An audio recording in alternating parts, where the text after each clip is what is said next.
정문일진 황철중 대표입니다. 자, SK 바이오팜 부르셨거든요. SK 바이오팜.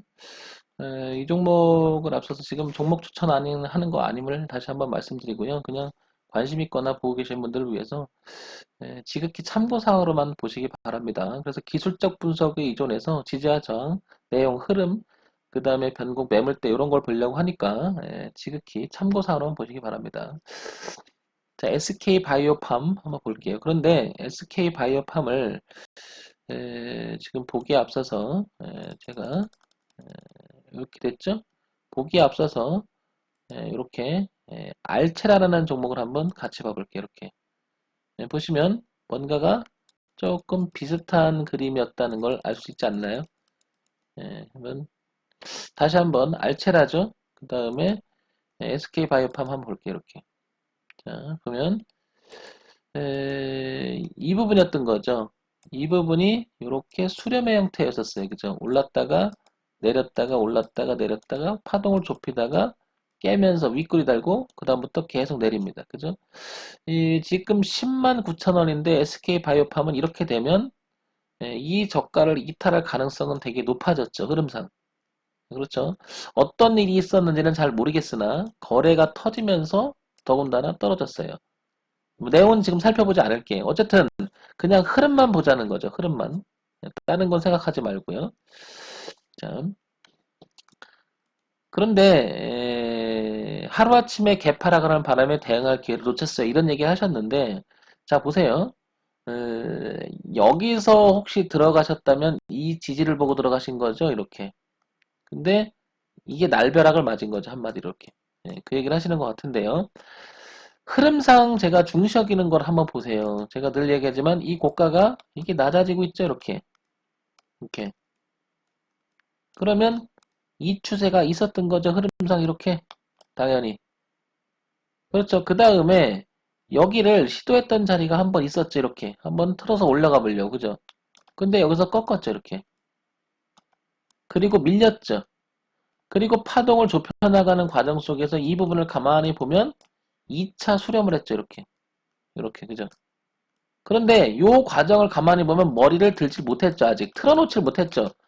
이 얘기는 무슨 말이냐면 머리를 든다는 것은 방향의 전환을 일으키려고는 세력이 아직 없었다는 거죠. 그렇다는 얘기는 이거는 누군가는 계속 버려나갔을 수 있었잖아요. 그러니까 이거는 느닷없는 하락이 아니고요. 어쩌면 예고된 하락이라고 얘기를 해요. 이런 건. 정말 중요합니다. 이런 거. 자, 그러면 지금 얘가 결과론적으로 내려갔으니까 또 황 대표가 이런 얘기 할 수도 있어요. 그런데 이 당시에 봐도 여기를 보게 되면 꺾은 자리가 여기 가격이 얼마냐면 뚝 떨어진 자리 16만 3천 원이었죠. 여기였죠. 여기였는데 여기가 여기였죠. 다시 이 그림이었죠. 여기가 여기가 여기였죠. 그러면 주봉의 흐름만 봐도 이 그림은 이탈하고 있었다는 거죠. 이 밑에서는 어쩌면 이 매물이 저항으로 작용하고 있었을지도 몰라요. 그러니까 저는 이런 자리에서 진입은 제가 정현님한테 절대 시키지 않습니다. 이게 설령 여기서 반등을 한다 하더라도 이런 자리는 진입하지 말라 그래요. 왜냐면 흐름이 시도했던 흐름이 있었잖아요. 그거 실패한 거죠. 그런데 이렇게 내려온다는 거, 이걸 반등하는 기대한다는 것은 전 기대감으로 하지 말라는 말을 참 많이 쓰거든요. 기대감으로 하지 말라는 말을. 근데 어쨌든 하셨으니까 요 그림하고 다시 한번 비교해서 설명을 하게 되면 알체라 볼게요. 알체라. 자, 알체라. 물론 이 회사가 가지고 내재적 가치가 아직 잘 모르겠어요. 그건 모르겠으나 알체라는 저는 이런 생각이 들어요. 이 지금 이렇게 흐름상 보시면 주봉의 흐름을 깨지 않았어요. 아직 그죠? 그리고 틀어놓은 자리에서 뚫어놓고 눌림이 되는 형태가 돼서 한번 나가보려고 시도는 하고 있는 거예요. 그죠? 근데 보시면 여기 보면 4만원대에 굉장히 거래가 많았다는 사실을 잊을 수가 없어요. 그죠? 보세요. 이거는 누군가가 이 4만원대에서 누군가가 여기서 버리고 있을지도 모르겠다는 생각이 드는 거죠. 그렇죠? 그런데 아직 끝난 건 아니에요. 그래서 알체라도 내가 알체라를 만약에 접근한다 그러면 저는 이렇게 하라고 그래요. 이거 넘어가서 여기를 다 통과시켜 놓고 이걸 뚫고 그죠? 똥꼬놓고 지지하는 형태가 났을 때 여기는 한번 접근해보고요. 그죠? 이렇게 접근해보고 깨지면 손절하는 거죠. 근데 이거는 현재는 이렇게 파동을 좁혀나가는 과정 속에서 버려나가는 건지 얘가 버려나가서 이쪽으로 주가의 흐름이 흘러갈지 아니면 이게 모아서 일리 갈지는 잘 모르겠다는 거죠. 그래서 이런 것도 역시 저는 접근하지 말라고 하는데 만약에 접근했다면 이 선은 반드시 지키라고 그래요. 여기에서 이탈하잖아요. 그러면 얘를 조금 다시 한번 비교 설명하자면 이렇게 됐는데 얘가 이쪽으로 이탈하잖아요. 그러면 이건 문제가 있을 가능성이 되게 높은 거죠. 왜냐하면 이 매물이 생기니까 누가 더 깨졌겠죠. 흐름을. 세력도 흐름을 지키려고 하는 이유가 뭘까요? 혹시 모를 악재가 터지면 던져야 되는데 그 흐름을 이어가기를 기대하는 사람들이 잡겠죠. 거기는 몰리겠죠. 싸진다고 느끼니까. 그러니까 항상 흐름을 끼고 가는 경우가 되게 많아요. 세력도. 근데 흐름을 이탈하게 되면 세력도 어떻게 돼요? 걔네들도 어떻게? 그거를 치고 나오려고 하는 악재가 터져서 도망 나오려고 했을 때 어떻게 돼요? 굉장히 매물 부담이 생기는 거죠. 그러니까 흐름을 아마도 추정해보건데 이거 황 대표 생각이거든요. 흐름을 그래서 지켜주려고 할 거예요 아마. 그걸 깨게 되면 어떻게 돼요? 걔들 입장에서도 힘든 거죠. 악재가 터져버리면 손실이 어마어마하게 클 텐데 흐름을 갖고 가겠죠. 자 그러면 알체라가 이렇게 될 거라는 얘기를 하는 게 아니고 알체라는 현재 모르겠다는 얘기예요. 이렇게 그죠? 이렇게. 근데 여기서 이 부분을 약간 틀어주기 시작하면 조심하라는 얘기예요. 자 다시 SK 바이오팜으로 가볼게요. 두 개를 비교해서 보자면 이렇게 어때요? 얘도 요 부분이 이 부분이 이탈하면서 그러니까 월봉에서 아니 주봉에서 자연스럽게 이 부분을 살렸다가 여기 보시면 거래가 굉장히 많았죠. 여기 깨지니까 밀렸죠. 그러니까 이거는 이 자체가 여기 들어간다는 것은 굉장히 위험한 거였던 거죠. 예, 흐름을 깼으니까.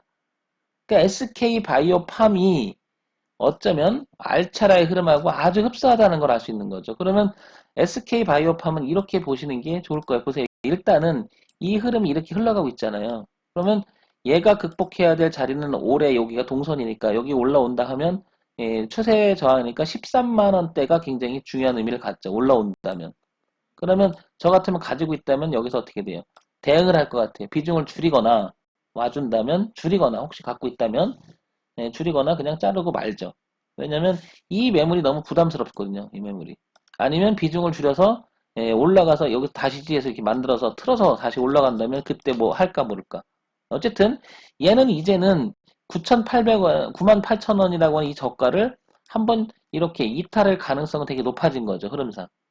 그러니까 SK 바이오팜을 혹시나 물려가지고 이걸 가지고 추가 매수를 해봐야겠다 이런 생각이 있다 그러면 지금 접근하기는 곤란하다는 거죠. 지금 접근하지 마시고 차라리 이런 생각을 해볼게요. 차라리 이 저가를 깨고 차라리 깨고 그죠? 깨고 계속 내려갈지 모르잖아요. 근데 깨고 반등해서 지지하고 돌아서면 우리가 소위 말하는 머리를 달고 그죠? 머리를 달고 아랫골을 달고 이렇게 돌아가는 헤드앤숄더를 모양을 갖췄을 때 그때 접근하는 게 차라리 낫겠죠. 황 대표 여기 깨지면 영원히 추락할 수도 있잖아. 당연하죠. 그 위험을 가지고 있는 거죠. 근데 기본적으로 물을 탄다는 것은 그냥 밀릴 때 제 얘기는 그냥 밀릴 때 사지 말라는 거죠. 왜냐 언제까지 밀릴지 모르잖아요. 그거는. 그렇죠. 그러니까 밀릴 때 사는 게 아니고 추가하더라도 밀리는 게 아니라 밀렸다가 올렸다가 지지하는 거 보고 여기서 매집을 하는 형태가 나와야겠죠. 그리고 나서 머리를 들 때 그때 추격하는 게 낫죠. 이렇게 추가하는 게 낫죠. 이렇게. 저는 항상 그렇습니다. 이렇게 진행형일 때는 사지 말라고 그래요. 진행일 때. 언제까지 갈지 모르잖아. 이렇게.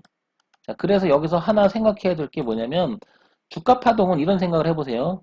올라갔던 그림이 나오면 내려가는 그림이 이렇게 있잖아요. 항상 두 가지를 생각해 보세요. 그럼 이 그림이 어떤 거냐면 내려오는 거죠. 흐름이. 이때는 올라가는 흐름이었다는 거죠. 그러니까 주식은 이렇게 생각을 해보시면 이렇게 한번 생각해 보세요. 이렇게 올라가던 주가가 이렇게 내려올 때 여기에 높게 반등하면 이렇게 반등을 치게 되면 비로소 그때 추세선이 그려지는 거죠. 당연히. 그러면 이 흐름을 이어간다는 것은 누군가 관리를 하고 있고 시장이 좋으니까 올리겠죠. 종목이 좋으니까, 그죠? 근데 이 흐름을 자연스럽게 이탈한다 이런 말들은 무슨 말이냐면 여기서 올라갔다가 이 흐름을 이탈한다는 말은 반대로 두 가지 말이 내포되는 건데 이 흐름을 이탈했다는 것은 이렇게 이탈했다면 이 저항이 될 수 있다는 얘기죠. 반대로. 그럼 어떻게 돼요? 내려가다 꺾으니까 반대가 이런 그림이 생기는 거죠. 어떤 그림이 생기는 거냐면 당연히 이런 내려가는 그림이 생기는 거죠. 이렇게. 예. 그래서 항상 흐름을 먼저 생각을 해본다면 SK 바이오팜은 어떻다? 이 그림이 유지가 되고 있다는 거죠. 현재 흐름이라는 거죠. 현재. 이게 현재 흐름이라는 거고 얘도 이게 현재 흐름이라는 거죠. 그러니까 반등을 해서 13만 원대만 와준다면 차라리 거기 와서 대응해 주는 게 나을 거고 이렇게 반등을 하겠죠. 이렇게 이게 13만 원대니까 그죠? 근데 흐름이 이어가니까 언제까지 갈지 모르잖아요. 언제까지. 여러분 이런 거 많이 봤을 거예요. 저 흐름이 한번 가기 시작하면 막 2, 3년도 가요. 그 흐름 중에 하나가 최근에 뭐가 있을까요? 손오공 한번 봐볼까요? 예를 보게 되면 흐름을 한번 볼게요. 제가 예를 들면 이게 월봉인데요. 보세요. 이 흐름이 한번 깨지면 여기도 그랬던 거죠. 올라가던 그림이 깨졌었잖아요. 그러니까 2017년서부터 1년, 2년, 3년, 4년 계속 고가를 낮추면서 계속 내려가잖아요. 이렇게. 이제 이렇게 틀은 거죠. 머리를 들은 거죠. 이렇게. 이제 머리를 들으려고 한 거죠. 이렇게. 여기서. 변화를 주기 시작한 지점이죠. 그러니까 한 번 잘못 걸리면 이렇게 고생을 하고 있는 거죠. 그러면 SK바이오팜이나 보시면 어때요? 지금 요런 모양에서 지금 위치가 여긴 거예요. 이 틀어놓은 자리죠. 이렇게. 이 위치인 거죠. 다시 한번 비교해 볼게요. 자, 다시 한번 비교해 볼게요. SK바이오팜은 그러니까 미래 가치를 한번 보게 되면 어떻게 돼요? 이게 내려가면 여기서 그죠? 틀어놓은 자리 시작이죠. 이렇게. 흐름은 여기서 바꾸는 자리 요거니까 이렇게. 주봉을 봐야 더 뚜렷하게 보이지. 이렇게 바꿔놨잖아요. 그죠? 그러니까 뭐 이거. 언제까지 추락할지 모르는 거 이거. 여기서 반등하는지 나중 문제고요. 모른다는 거죠. 제 얘기는. 어떻게 될지를. 그러니까 흐름을 중시하라는 게 이거고요. 그 다음에 알체라는 이 비교해서 보면 얘는 어떤 상태예요? 모르지만 지금 어때요? 이건 아직 지켜져요. 그죠? 그럼 역으로 말해서 이 흐름이 이렇게 지났으니까 얘가 이렇게 갈 수도 있겠죠. 어떻게 보면 알체라는 그래서 지금 이게 눌림의 기회일 수도 있어요. 그러나 이 저항도 만만치 않다는 거죠. 이거는. 그러니까 비로소 뚫고 이 매물 저항이 안착이 된 상태에서 이렇게 틀면 당연히 이 물량이 있으니까 꺼지면 안 되죠. 그죠? 그러니까 이거 왜 거래가 많았겠냐 나중에 알게 되죠. 모집이라니 매집했겠죠. 누군가 대량으로 샀겠죠. 그죠? 가능성이 그렇게 해석이 될 수가 있잖아요. 추정해보자는 거죠. 지금 황 대표가 얘기하는 것은 정답이 될 수가 없고 그냥 지극히 황 대표의 그냥 추정적인 생각일 뿐이에요. 그러니까 참고사항으로만 보세요. 종목 추천하는 건 아님을 알려드리고요. 이걸 저한테 물으셨기 때문에 말씀드리는 거예요. 알체라도 저한테 물으셨고, 그 다음에 SK바이오팜도 물으셨고, 그 다음에 손오공도 저한테 많은 분들이 물읍니다. 이거. 그래서 이 영상을 떠넣겠지만 이거는 다 물었기 때문에 제가 얘기 드린 거예요. 그래서 비교해보면 이런 거죠. 정리를 해볼게요. 흐름을 이탈했던 손오공은 몇 년 만에 턴을 하고 있다라는 사실이고요. 그죠? 그래서 비교해보면 SK바이오팜은 이쯤에 있는 거고요. 주가 위치가 이쯤에 있는 거고 알체란 지금 여기 있는 거죠. 그러니까 밀리더라도 이런 형태로 밀릴 수가 있는 건데 알체란 이렇게 치고 나갈 수도 있다라는 거고요. 근데 SK바이오팜 여기 있기 때문에 이렇게 될 가능성이 있기 때문에 조심하자는 거고요. 무조건 받지 말자는 거죠. 차라리 이렇게 돌고 들어가야 된다는 거죠. 차라리 이렇게. 제 얘기는. 이렇게 정리할 수 있겠죠? 그럼 알체라, 그 다음에 SK바이오팜, 손오공 세 가지 비교해서 보게 되면 조금 도움이 되지 않을까 이런 생각을 해봅니다. 정문일침 황철중 대표였습니다. 좋아요, 구독, 그 다음에 알람 부탁드릴게요.